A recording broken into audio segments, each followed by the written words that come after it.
आपका हमारी आध्यात्मिक यात्रा में हार्दिक स्वागत है। आप सुन रहे हैं शिव महापुराण, जो सनातन धर्म के ही अनमोल ग्रंथों में से एक है।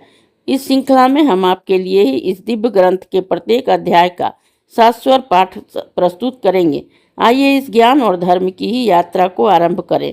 भगवान महादेव की महिमा और उपदेश से ही सजी इस पावन कथा के साथ ही ओम नमः शिवाय।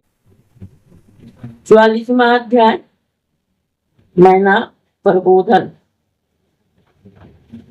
ब्रह्मा जी बोले कि जब मैना कुछ सचेष्ट हुई तब अत्यंत क्षुभित होकर ही विलाप और तिरस्कार की बातें कहने लगी। पहले तो उन्होंने व्याकुल होकर अपने पुत्रों की निंदा की, फिर अपनी पुत्री को ही दुर्वचन कहना आरंभ किया।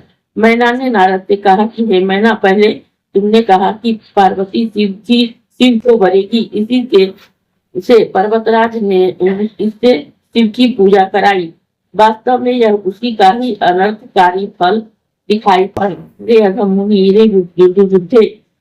तूने सर्वथा ही मुझे ठग लिया हा। क्या करूं और कहाँ जाऊं? कौन मेरा दुख छुड़वाएगा? हाँ, मेरा कुल आदि सब कुछ नष्ट हो गया। मेरा जीवन नष्ट हो गया है। पता नहीं कि दिव्य महर्षि कहाँ चले गए। मैं उनकी दाढ़ी उखाड़ दूंगी। उस वशिष्ठ की तपस्विनी पत्नी सचमुच बड़ी धूर्ता निकली। मैंने ऐसा किसका अपराध किया था जो आज मेरा सर्वस्व टूट गया? ऐसा कहकर वह पुत्री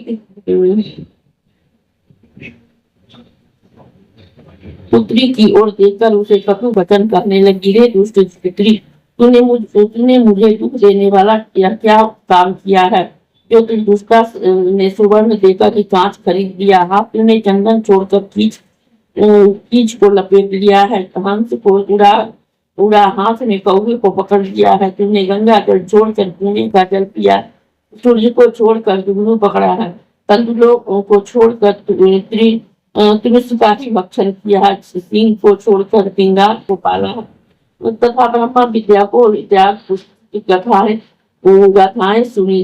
हे पुत्री, तुमने घर की मांगली की विभूति को छोड़कर ही अमांगली चिता की भस्म को ग्रहण किया है। विष्णु में जैसे परमेश्वर और संपूर्ण देवताओं को छोड़कर तूने अपनी बुद्धि से शिव के लिए भी ऐसा तप किया।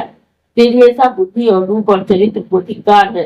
तेरी सखियां को धिक्कार है और तूने जन्म देने वाली हम लोगों को भी धिक्कार है। और हे नारद, तुम्हारी बुद्धि तथा सुबुद्धि देने वाले ही सप्तऋषियों को भी धिक्कार है। तुमने मेरा घर नष्ट कर दिया है। अब तो मैं अवश्य ही मर जाऊंगी। अब यह पर्वतराज मेरे निकट न आवे और सप्तऋषि लोग मुझे मुंह न दिखावे। हाँ, इन्हें क्या मिल गया जो इन सब ने मिलकर ही मेरा कुल नष्ट कर दिया है? मैं बंध्या क्यों न हो गई? मेरा गर्भ ही क्यों न गिर गया? अथवा मैं मर ही क्यों न गई? अथवा यह पार्वती ही क्यों न मर गई? अथवा आज आकाश में किसी राक्षस ने ही इसे क्यों न खा लिया? हे मुने, अभी तेरा सिर काटूंगी, शरीर रख कर ही क्या होगा? हाँ, मैं तुझे छोड़ कर कहाँ जाऊँ? हाँ, मेरा तो जीवन ही नष्ट हो गया। ब्रह्मा जी कहते हैं कि ऐसा कहकर मैं ना मूर्ति तो फिर पृथ्वी पर गिर पड़ी तथा तो कर क्रोध से संतप्त हो अपने पति के पास गई। फिर तो बड़ा हाहाकार मच गया। सभी देवता क्रम से ही इसके निकट जाने लगे। सबसे पहले मैं पहुंचा है। नारद का मुझे देख कर ही तुम उससे कहने लगे कि क्या तूने पहले शिव जी के स्वाभाविक सौंदर्य को नहीं जाना था जो उन्होंने लीला करने के लिए निर्धारण किया है? पतिव्रते, क्रोध त्याग कर ही स्वस्थ हो जाओ और हट छोड़कर कार्य करो तथा शिव जी के लिए ही पार्वती को दे दो। यह तुम्हारी यह बात सुनकर मैना ने तुमसे कहा कि यहाँ से हट जाओ, तुम बड़े ही दुष्ट और अधम शिरोमणि हो। तब उसके ऐसा कहने पर इंद्रादि लोकपालों ने कहा कि वे बहन मैनके, तुम प्रसन्न होकर हमारे वचन सुनो। तुम्हारी पुत्री का कठिन तप देखकर ही भगवान शंकर ने उसे वर दिया है, वह अन्यथा नहीं होगा। इस पर ही मैना ने बार बार होते हुए कहा कि मैं उस रूपधारी शिव को अपनी कन्या नहीं दूंगी। इन सब देवता पर पंच न फैलाओ। उसके ऐसा कहते ही वशिष्ठ सप्तऋषि वहां आकर बोले कि हे पितृकन्या पर्वतराज प्रिय, हम सब तुम्हारे हितैषी हैं।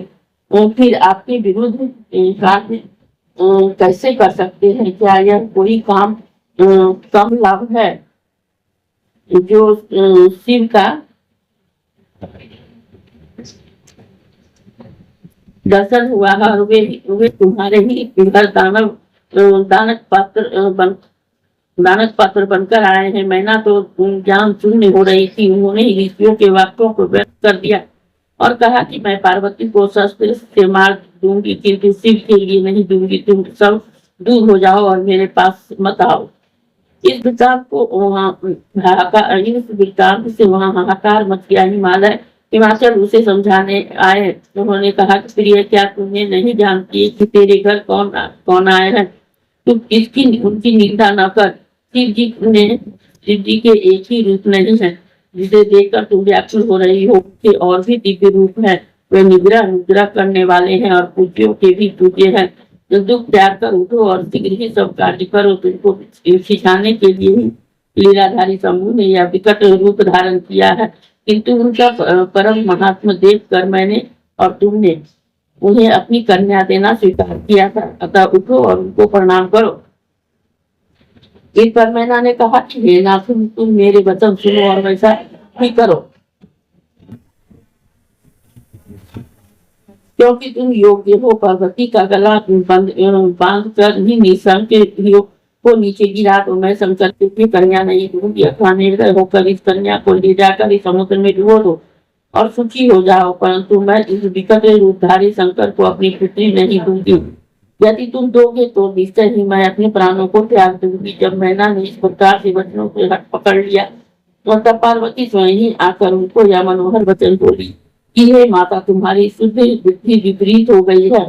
तुम तो एक परम सर्वज्ञा हो कि ही फिर धर्म को क्यों त्यागती हो?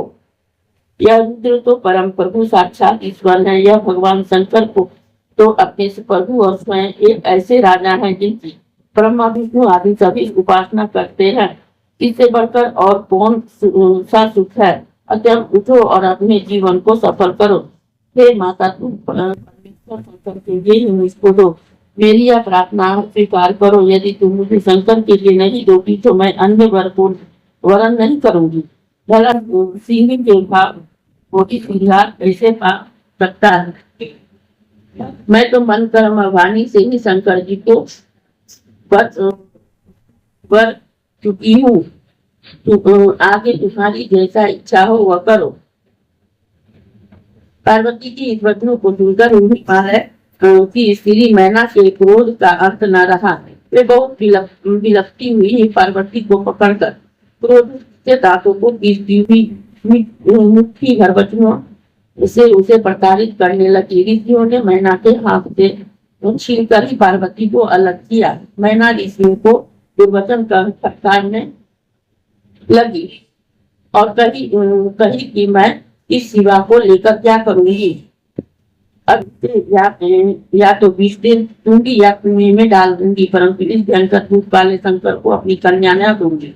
इस दुष्टा ने कैसा भयंकर बर्बरण किया है। हाँ, इसने मेरा और गिरिराज का उपहास कराया है। भला उस जिसके माता पिता को गोत्र से भाई बंधु शोभिन को चातुर्य और घर कुछ भी नहीं था, जिसके पास कुछ कोई वस्त्र और अलंकार नहीं है, न उनका कोई सहायक है, न सुंदर वाहन, न अवस्था और न कुछ धन ही है, न पवित्रता है, न विद्या ही है, तथा जिसका शरीर भी सर्वथा ही दुखित है, तो उसे मैं अपनी सुमंगली पुत्री कैसे दूं?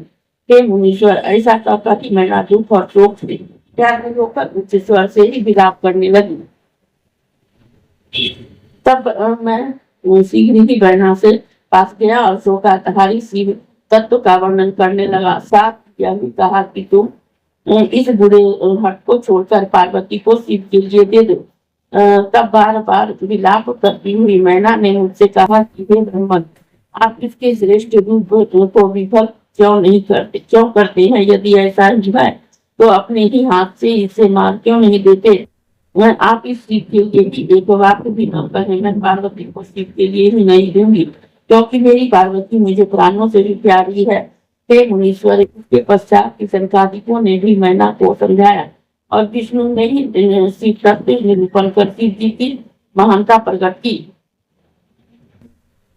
प्रकट करते हुए कहा कि सब कुछ शिवलय है, इसमें कुछ अन्य विचार क्या करना। अब वही परम पुरुष तुम्हारे द्वार पर आए हैं, इसलिए तुम दुख त्याग कर ही शिव जी का भजन करो, तुम्हें बड़ा ही आनंद प्राप्त होगा और क्लेश नाश हो जाएंगे। हे मुनीश्वर, जब विष्णु जी ने इस प्रकार बहुत कुछ कर मैना को समझाया, तब मैना का चित्त कुछ कोमल हुआ और उसने शिव को कहा कन्या न देने का ही व्रत छोड़ दिया। परंतु फिर क्रिया कुछ रोष से विष्णु जी ने इस प्रकार बोली कि यदि शंकर जी का शरीर मनोहर हो जाए तो मैं अपनी कन्या उन्हें दे सकती हूँ, अन्यथा कोटि यत्न करो तो भी मैं कन्या शंकर को नहीं दूंगी। यह मैं सत्य कहती हूँ और इस पर मैं सर्वथा ही दृढ़ हूँ।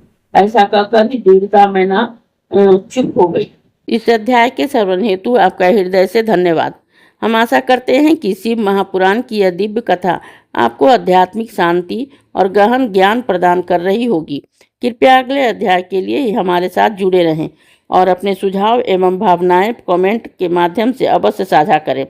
धर्म, भक्ति और ज्ञान की इस पावन यात्रा में आपका साथ हमारे लिए अत्यंत मूल्यवान है। ओम नमः शिवाय। यदि यह प्रस्तुति आपको पसंद आई हो, लाइक करें, कमेंट करें, सब्सक्राइब जरूर करें, बेल आइकॉन दबाना ना भूलें ताकि अगला अध्याय आपसे छूटे नहीं। और इस पावन ज्ञान को ही शेयर करें अपने परिवार और मित्रों तक।